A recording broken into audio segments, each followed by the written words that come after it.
Saya pernah negor anak muda sholat di masjid saya. Itu takbir Allahu Akbar begini. Saya tanya, kok itu takbirnya begitu? Dia lagi keren dia begitu. Jawabannya lagi keren. Gue masuk di TikTok tuh.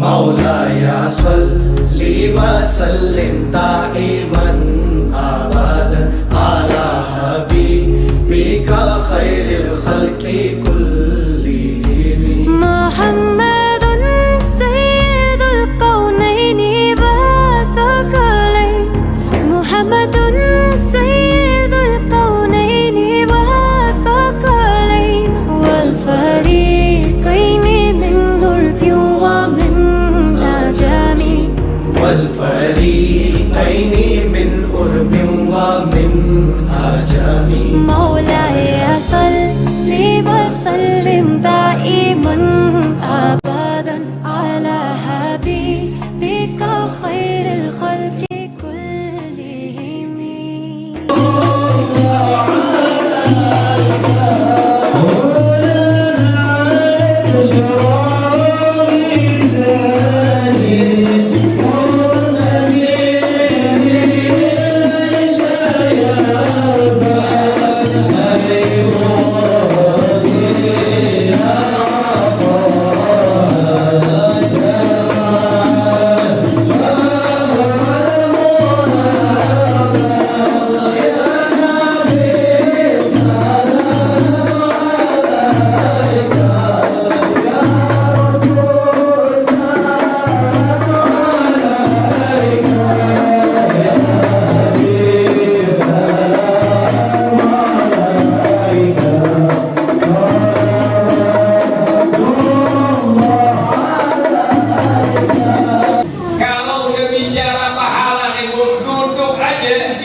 Itu dijelaskan di situ orang yang duduk di majelis taklim, duduk di majelis ilmu, sampai-sampai Rasulullah SAW memerintahkan seorang sahabat plus murid, yaitu Sayyidina Abdullah bin Mas'ud. Kata Rasulullah apa?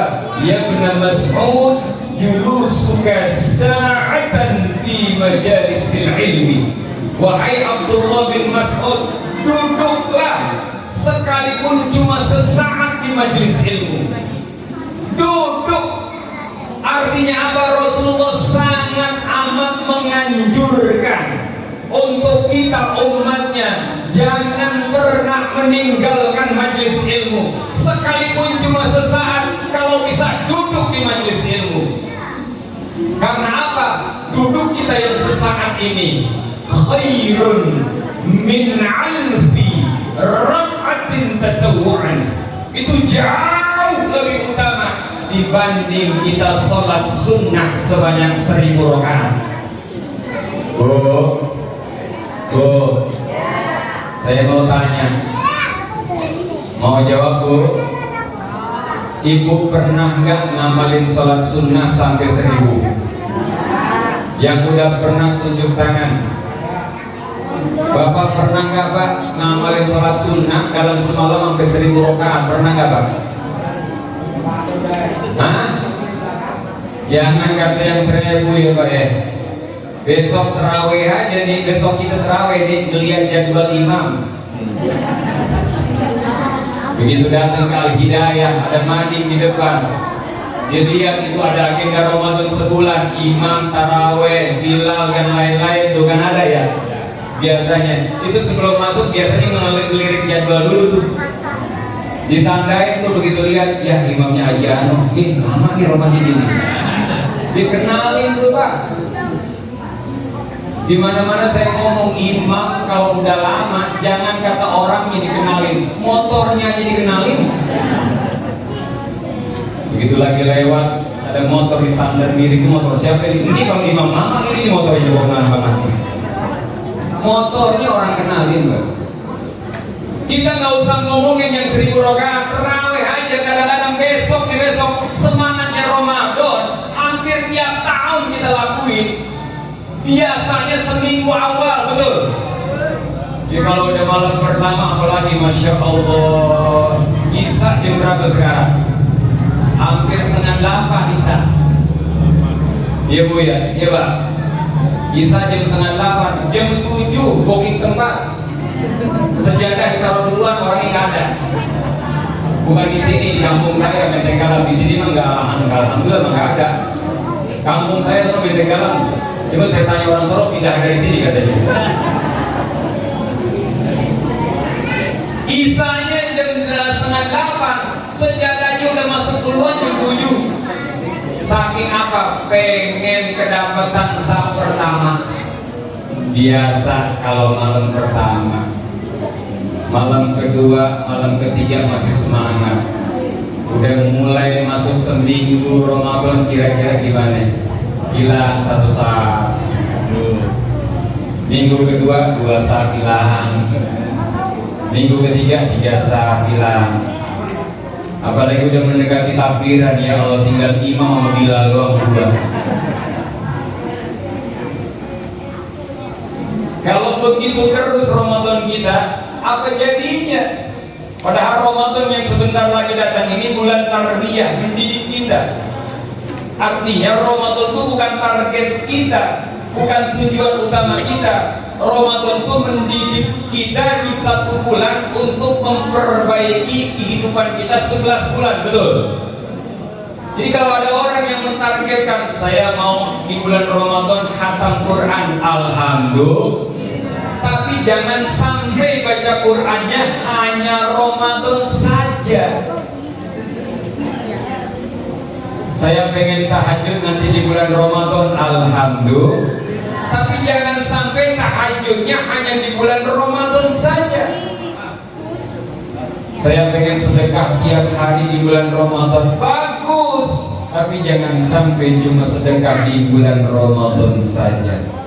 Artinya dididik 1 bulan di bulan suci Ramadan untuk kehidupan kita jauh lebih baik 11 bulan kemudian.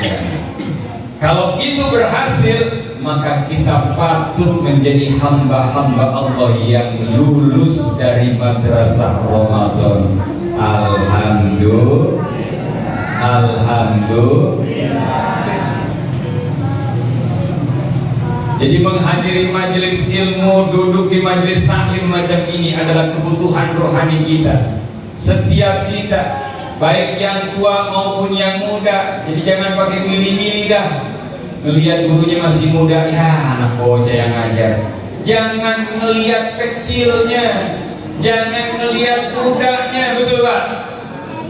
Lihat ilmunya, lihat apa yang disampaikan.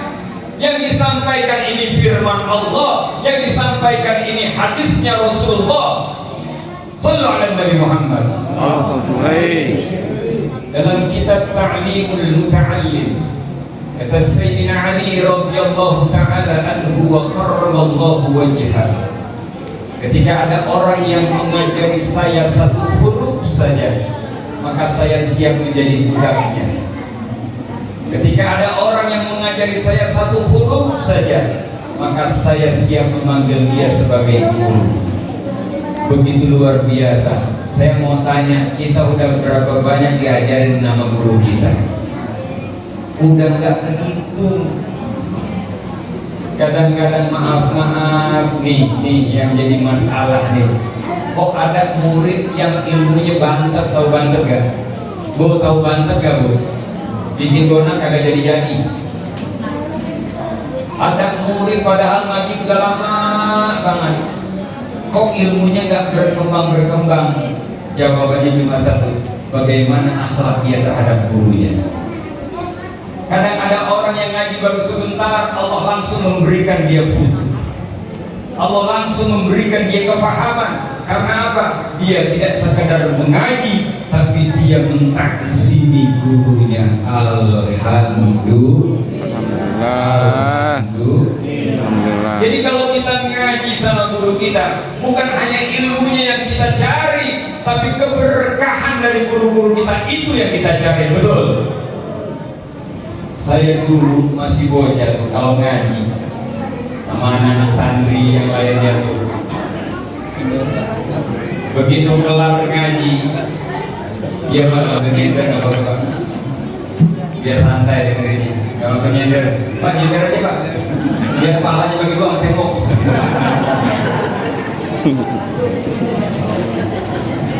Ini lanjut apa kagak nih? Bu. Dulu saya waktu ngaji ini saya cerita dulu nih Pak.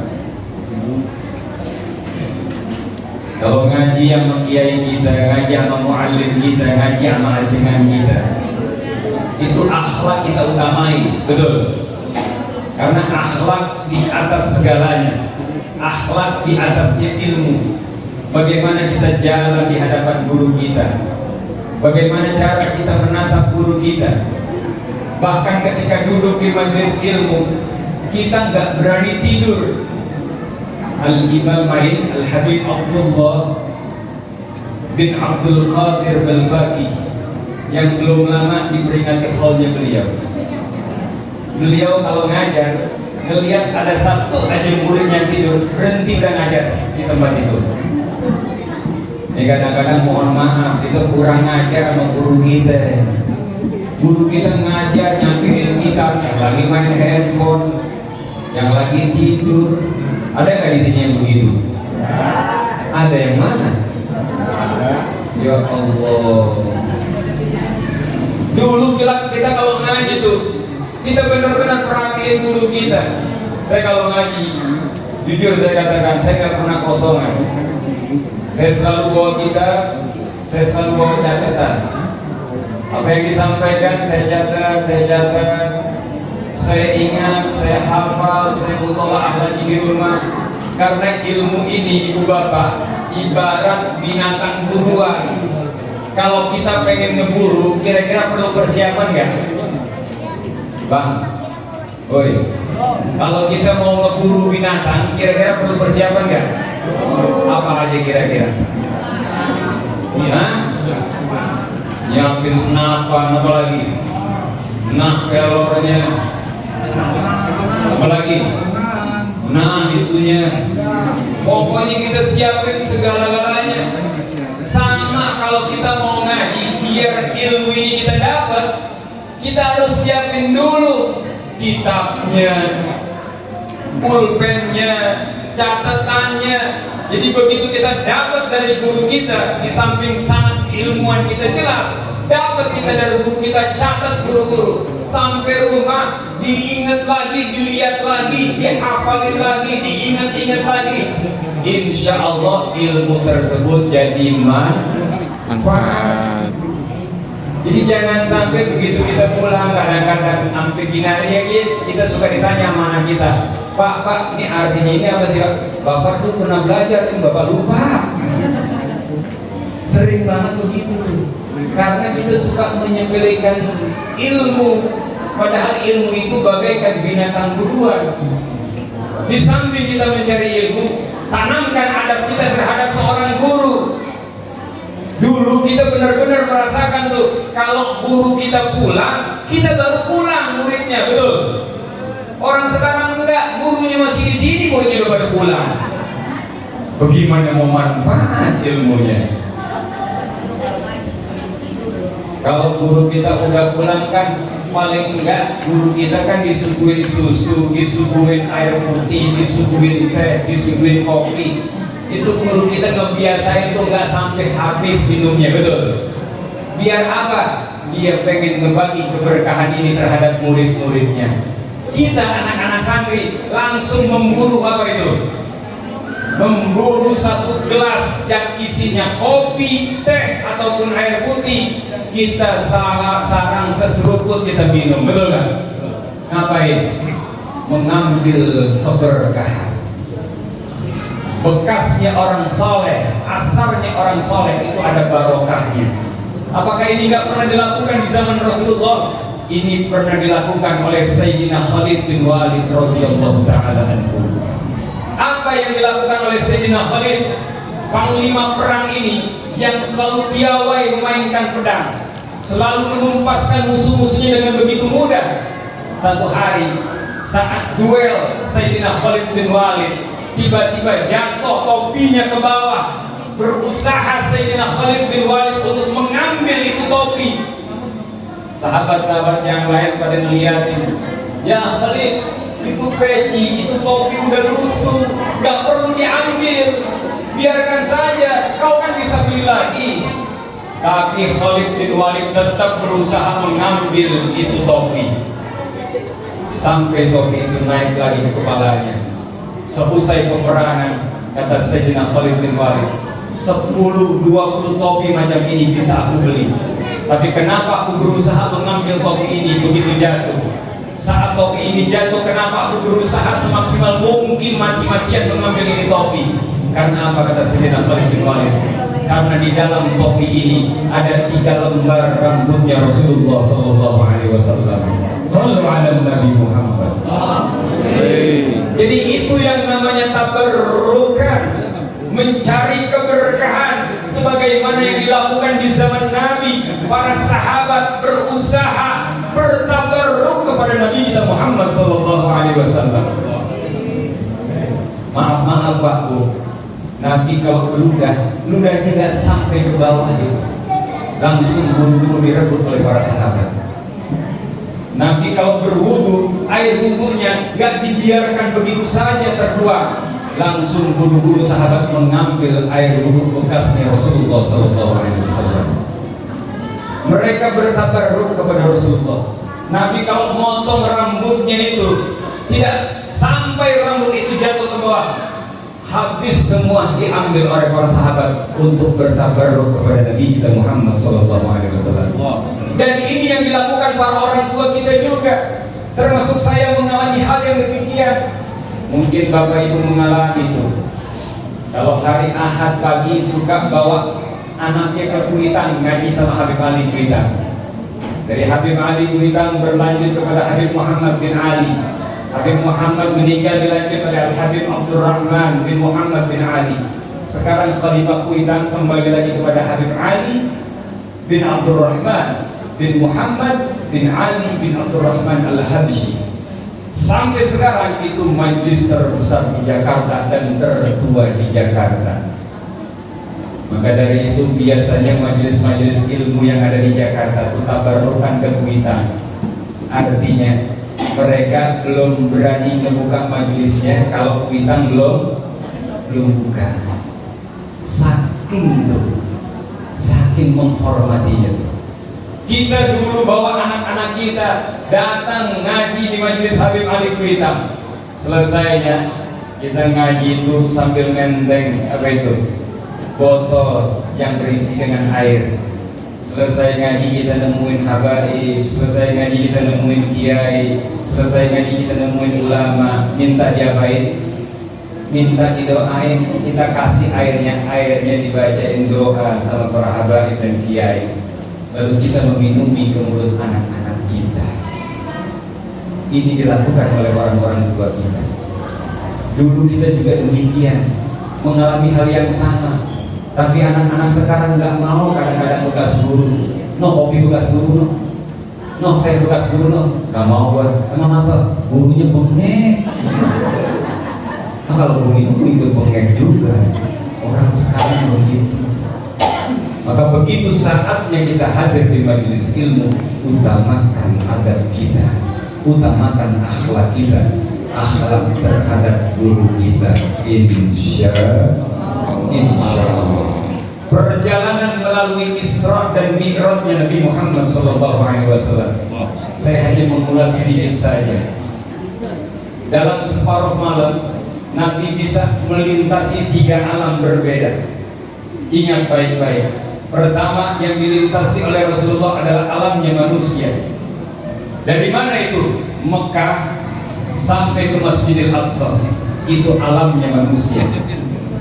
Dari Mekah ke Aqsa alam manusia, kemudian berada di batu, beliau naik untuk melakukan Mi'raj, itu alam yang kedua, alamnya para malaikat. Jadi Jadi alam nasut, alam malakut, alamnya para malaikat. Mi'rajnya Nabi itu ini alamnya para malaikat, manusia tidak sampai ke situ. Dan yang terakhir sampai Sidratil Muntaha. Disitulah alam ketuhanan yang bernama alam lahud. Hanya Nabi kita Muhammad dengan Allah Subhanahu wa Ta'ala. Malaikat tidak sampai ke situ. Yang bertemu wujudnya Allah dari 124.000 Nabi, 313 Rasul, hanya Nabi kita Muhammad sallallahu alaihi wasallam. Saat Rasulullah sallallahu alaihi wasallam berjumpa dengan Allah, Allah menyambut dengan ucapan Asyhadu an la ilaha illallah wa asyhadu anna Muhammadar Rasulullah. Diucap Nabi kedatangannya oleh Allah dengan ucapan apa? Assalamu alayka ayyuhan nabiyyu wa rahmatullahi wa barakatuh. Sambutan Allah kepada Rasulullah. Nabi kita menjawab sambutan itu dengan ucapan apa? Assalamu alayna wa ala ibadillahis sholihin. Ini ada di dalam sholat kita. Biasanya kita kalau sudah menyebut assalamu alayna wa ala ibadillahis sholihin, lalu kita ngapain? Asyhadu an la ilaha illallah. Guru-guru kita ngajarin tuh kalau pas asyhadu an la ilaha illallah, telunjuk kita naikkan, betul. Tapi ada juga yang dari mulai at-tahiyat itu mulai begini. Banyaknya itu pas illallah agak ditekunin sedikit. Ada juga yang nggak pakai tahiyat. Jangan diributin. Kalau orang yang ngaji mah tahu ilmu, nggak memperbesar persoalan. Ada yang tahiyatnya dari awal, ada yang pas illallah, ada yang nggak tahiyat sama sekali. Jangan diributin Pak perkara yang begini, betul. Jadi kalau kita ketemu di Masjid Al-Hidayah ini pada saat tahiyat, ada yang udah nunjuk dari awal dari at-tahiyatul, biarin. Ada yang pas illallah deminim, ada yang nggak nunjuk sama sekali, nggak apa-apa. Karena ini bukan persoalan yang membatalkan sholat, betul. Sebab kalau cuma bicara telunjuk kita ributin, kesian orang yang nggak punya telunjuk. Betul nggak kira-kira? Kan enak Islam kayak begini. Orang tuh kalau ngaji tahu ilmunya tuh. Wasi'at sadruhu, kata Sayyid Muhammad Al-Maliki, luas dia punya dada, nggak gampang ngafir-ngafirin orang, betul nggak?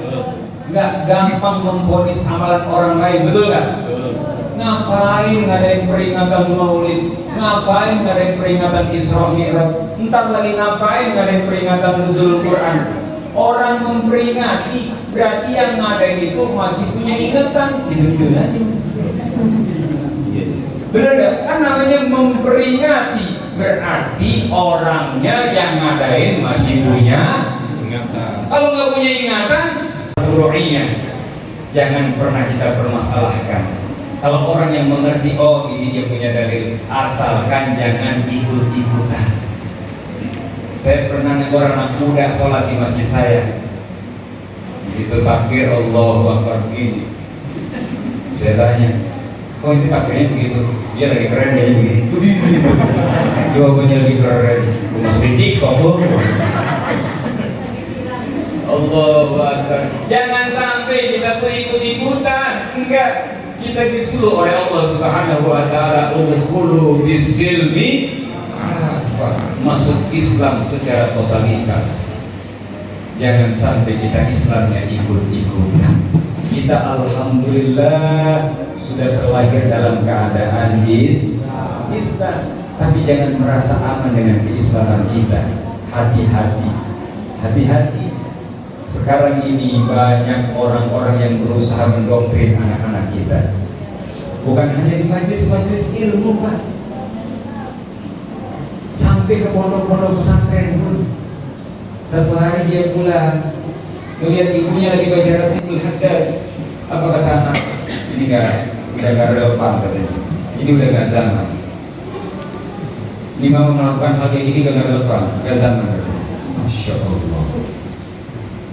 Udah berani nyala-nyalain orang tuanya. Ini yang terjadi. Maka selamatkan generasi-generasi anak kita, insya Allah. Selamatkan mereka semua. Maka dari itu saya bangga terhadap sahabat saya, saudara saya. Beliau yang menjadi wali, saya bisa berdakwah di berbagai macam tempat. Sampai kemarin saya diundang sama beliau itu di daerah Kuningan, Jawa Barat.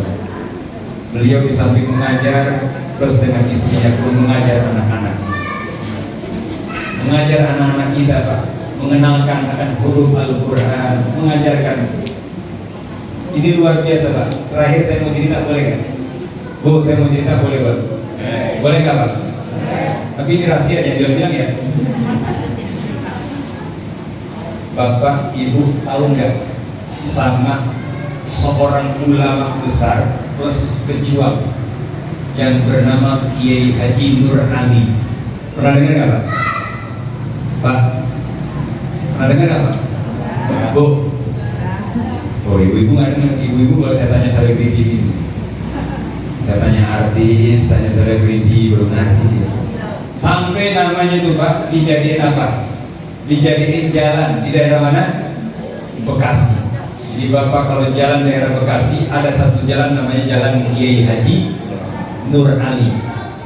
Siapa yang nggak kenal sama Singa Karawang Bekasi, Kiai Haji Nur Ali? Ulama plus pejuang yang luar biasa. Malamnya beliau ngajar, paginya gencatan senjata. Allah yarham rahmatullah. Pondok pesantrennya ada di sana. At-Taqwa Kiai Haji Nur Ali di daerah Bebelan, Ujung Harapan, betul. Beliau ini ulama yang karismatik, luar biasa, ilmunya masya Allah. Lautan ilmu beliau punya. Tapi satu hari, ini ada menariknya Pak Bu. Satu hari, ketika beliau menemui gurunya, kita udah tahu nih Kiai Nur Ali saja ilmunya sebegitu hebat dan luar biasanya. Saat beliau nemuin gurunya, pengen silaturahim sama gurunya, gurunya lagi ngajar anak-anak bocah alif-alifan. Kebayang nggak lo kita? Gurunya Kiai Nur Ali, Syekhul Masyayikh, yang ilmunya luar biasa. Kalau kita tahu keilmuan Kiai Nur Ali saja luar biasa, tapi gurunya ini yang jauh lebih luar biasa dari Kiai Nur Ali. Saat Kiai Nur Ali nemuin lagi ngajar bocah alif-alifan. Harusnya kalau udah jadi kiai kan ngajarnya kitab-kitab gede ya Pak ya. Kalau jadi kiai baca Ihya, baca Sahih Bukhari, baca Sunan Abu Dawud, begitu ya. Kitab-kitab nahunya juga baca yang tebal-tebal, yang keren-keren, Alfiyah Ibnu Malik. Ini enggak. Gurunya Kiai Nur Ali, Kiai Nur Ali punya guru ngajarin apa? Alif-alifan nama anak bocah. Sampai Kiai Nur Ali bilang apa? Guru, kok guru ini yang ilmunya luar biasa, luasnya bagaikan lautan, kok malah ngajar bocah, ngajarnya alif-alifan. Apa jawaban gurunya? Jawaban gurunya itu membuat hati kita semua terbuka malam hari ini. Apa kata gurunya Guru Kiai Nur Ali tersebut? Ali, ngajar yang kayak begini nih, ngajar yang gak ada riaknya kan? Masya Allah. Ngajar yang kayak gini nih, ngajar yang gak ada riaknya, betul kan? Gak ada unsur pamernya tuh. Ngajar alif-alifan mau riak dari mana? Ini kadang-kadang orang, Masya Allah, haji di sana ustaznya keren. Oh baca Ihya Ulumuddin. Haji di sana ustaznya keren. Oh bacanya Sahih Bukhari. Alif-alifan belum bisa. Ya Allah. Sampai begitu, jawabannya luar biasa. Ngajar yang model begini nih, ngajar yang kagak ada riaknya. Kadang-kadang kita jangan merasa aman mentang-mentang kita jadi guru. Alhamdulillah saya ngajar dari beberapa majlis, beberapa kitab yang sudah saya hatamkan. Masya Allah. bukan dengan hatamnya banyak kita, tapi seberapa banyak ilmu yang kau manfaatkan. Betapa banyak manusia yang justru makin banyak ilmunya, makin menyesatkan banyak orang. Betul kan? Na'udzubillah min. Pantas kata Syekh Ibnu Ruslan, orang alim yang menyesatkan dirinya lantaran ilmunya nanti disiksa lebih dahulu ketimbang penyembah berhala. Na'udzubillah min. Mudah-mudahan apa yang saya sampaikan ini memotivasi kita semuanya. Mungkin dengan ditutupnya majelis-majelis ilmu di berbagai macam tempat menyambut bulan suci Ramadan, jangan memadamkan semangat kita untuk duduk di majelis ilmu. Betul? Justru nanti begitu Ramadan kan ada istilah tawakuf sementara menyambut Ramadan. Jangan bikin kita malas untuk ngaji. Justru begitu masuk start bulan Ramadan, ngajinya harus ditingkatkan. Insya Allah ada di masjid, ada di musola, ada kegiatan-kegiatan keagamaan, kuliah subuh kah, kajian zuhur kah, buka puasa, ada tausiahnya kah, hadiri, datangi. Insya Allah semuanya itu menjadi tambahan nilai ibadah kita di bulan suci Ramadan. Amin ya Rabbal. Kita doakan guru kita, mudah-mudahan Allah panjangkan umurnya, memberkahi hidupnya, berkahi perjuangannya, berkahi mahatnya, berkahi keluarganya, berkahi seluruh murid-muridnya. Al-Fatihah. A'udzubillahiminasyaitonirrajim. Bismillahirrahmanirrahim. Alhamdulillahirabbil alamin. Arrahmanirrahim. Maliki yaumiddin. Iyyaka na'budu wa iyyaka nasta'in. Ihdinas siratal mustaqim. Siratal ladzina an'amta 'alaihim ghairil maghdubi 'alaihim waladdallin. Amin. Ibu bapak, ini saja mungkin yang dapat saya sampaikan. Kurang dan lebihnya mohon dibukakan pintu maaf yang seluas-luasnya. Yang baik yang saya sampaikan itu semata-mata datangnya dari Allah Subhanahu wa Ta'ala. Yang kurang baik, yang kurang berkenan, mohon dibukakan pintu maaf yang seluas-luasnya. Insya Allah kita bertemu di lain waktu. Mudah-mudahan Allah mengizinkan kita kembali berjumpa. Hadanallahu wa iyyakum ajma'in. Wallahul muwaffiq ila aqwamit thoriq. Wassalamu alaikum warahmatullahi wabarakatuh.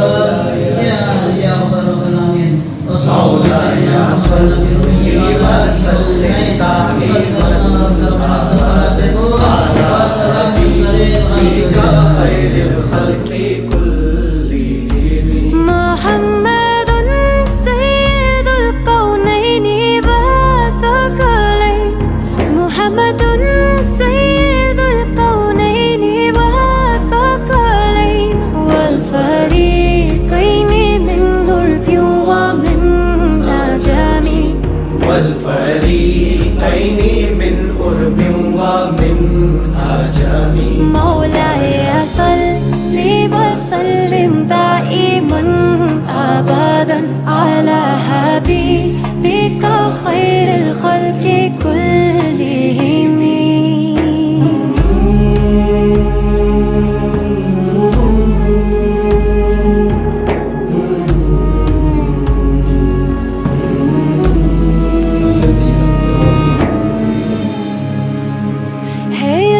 सबसे ज्यादा आपकी हर बात का झुक गया है सर तब से सारी कायनात का।